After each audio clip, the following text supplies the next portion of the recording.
खोटं पाडलं गेलं, खोटं बोलावं लागलं महाराष्ट्राच्या समोर. जर हा अहवाल आधीच पाठवला तर हा अहवाल सुद्धा किती रकमेचा, किती तरतूद व्हावी अशा प्रकारचा हा सुद्धा विधिमंडळाच्या अधिवेशनात पटलावर आला पाहिजे. पण तो सरकार हे करणार नाही, कारण सरकारची मदत अजून पोहोचलेली नाही. सरकारने अहवाल उशिराच पाठवलेला होता.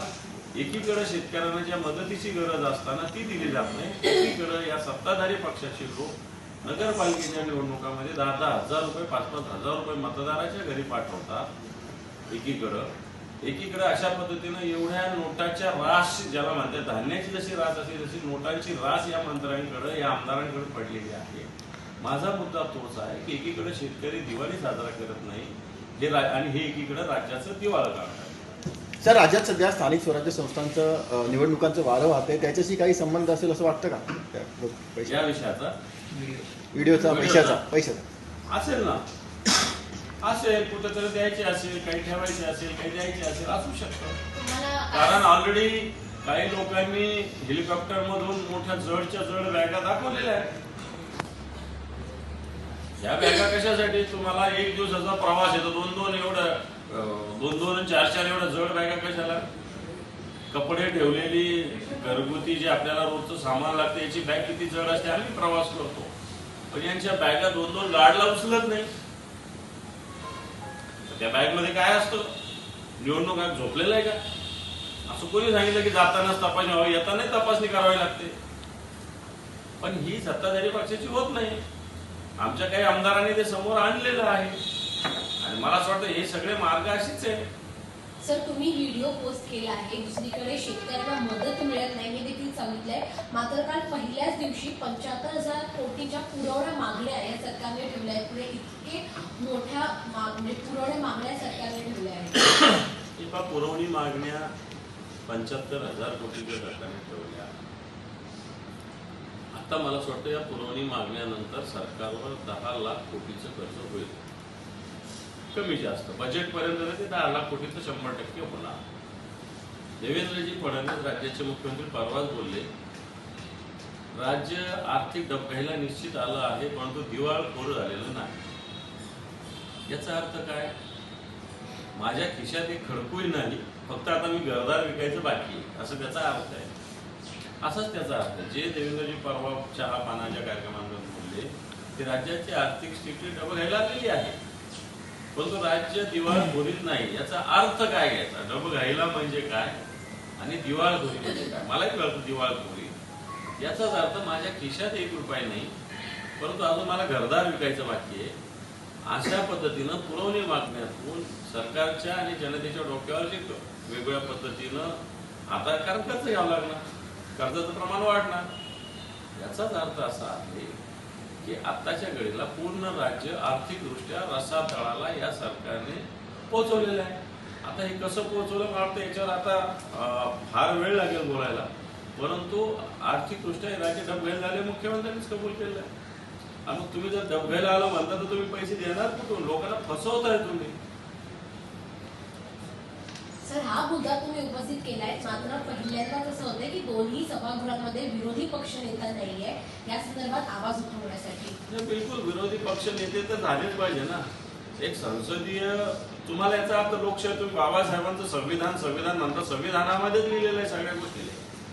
कोणतंही राज्य असो, कोणतीही संस्था असो, विधिमंडळ असो, संसद असो, विरोधी पक्ष नेता असलाच पाहिजे.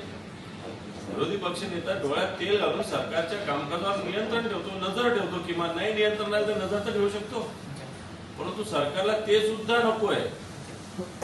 सरकारला ते सुद्धा नको आहे आणि म्हणून दोन्ही सभागृह विरोधी पक्ष नेता विना आताच्या घडीला आहे.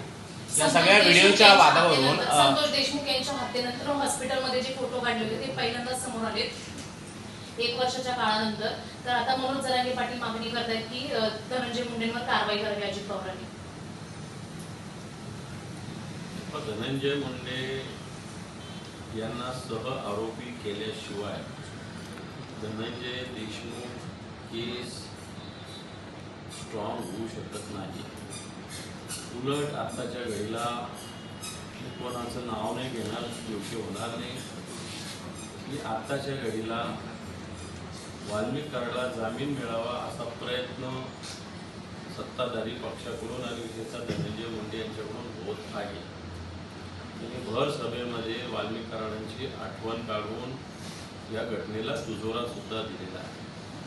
जे वकील याच्यामध्ये केसमध्ये लक्ष देत आहेत त्या वकिलांचं जे मत आहे की राजकीयदृष्ट्या वाल्मिक कराड यांना या केसमधून पूर्णपणे बाहेर काढण्याचा प्रयत्न धनंजय मुंडे यांचा चालू आहे आणि त्याला अजितदादा साथ देतात की नाही देतात हे मला माहिती नाही.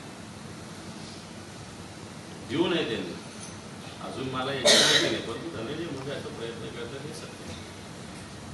या सगळ्या व्हिडिओच्या वादावरून आता अशी प्रतिक्रिया सगळ्या या शिवसेनेच्या नेत्यांकडून दिली जाते की आता रायगडनं छत्रपती संभाजीनगरला आव्हान दिले ते अंबादास दानवेंनी स्वीकारावं. गोगावले म्हणाले काय आव्हान देऊ? इथून पुढे काय आव्हान?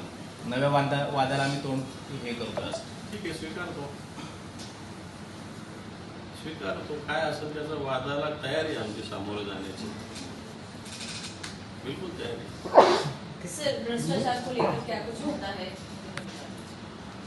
कौन से? सर आपने जिस तरीके से आपने ट्वीट जिस किया तरीके है से वो आप ट्वीट किस बताएं। बारे में वीडियो वीडियो मेरी जो भूमिका इंडिगो विषय स्वतंत्र आहे आणि हा विषय स्वतंत्र आहे. कोणी आरोपी अशा पद्धतीनं दुर्घटना होते 25 लोकांच्या वर बळी जातात. मला वाटतं या सगळ्या याच्यातून सरकारने सगळ्याच गोव्यात घटना झाली म्हणून गोव्यापुरती न मानता याला युनिफॉर्म कोड सगळीकडे बनवले पाहिजे. आपल्या महाराष्ट्रात मुंबईमध्ये सुद्धा मागे असंच एका शाळेत दुसऱ्या मजल्यावर झाल्यानंतर काही रिफॉर्म आपल्याकडे झाले होते, परंतु तेवढ्यापुरते ते असतात. मागे बदलापूरची घटना झाल्यानंतर काही शाळेत सूचना दिल्या पण अजून त्या गोष्टी झाल्या. तशाच या घटनेकडे बघून युनिफॉर्म अशा पद्धतीने नियम आणावे लागतील एक, आणि जे लोक याच्यात आहेत त्याच्यावर कारवाई करावी लागेल दोन. आणि इंडिगोचं जर म्हणाल तर मला असं वाटतं इंडिगोवर कारवाई करायला सरकार धजत नाही की इंडिगोचे मला असं वाटतं जाणीवपूर्वक इंडिगोला टार्गेट केलं जातं हे कळायला मार्ग नाही. पण ती एखादी खाजगी कंपनी तर येणार आहे का, तिला अदानी अंबानीची ती बघावं लागेल आणि इंडिगो कशा पद्धतीनं पळून द्यायला असा प्रयत्न केंद्र सरकारच करतं की काय या सुद्धा भूमिकेची तपासणी केली पाहिजे असं मला वाटतं. सर एक शेवटचा प्रश्न सर. मंत्री संजय शिरसाट जे आहेत त्यांनी महेंद्र दळवी यांचा जो व्हिडिओ व्हायरल होतो त्याच्यावरती त्यांनी दावा केला की हा व्हिडिओ जो आहे तो AI जनरेटेड व्हिडिओ आहे असं संजय शिरसाट म्हणतात. संजय शिरसाटमध्ये संशोधक झाले. तू अशा पद्धतीनं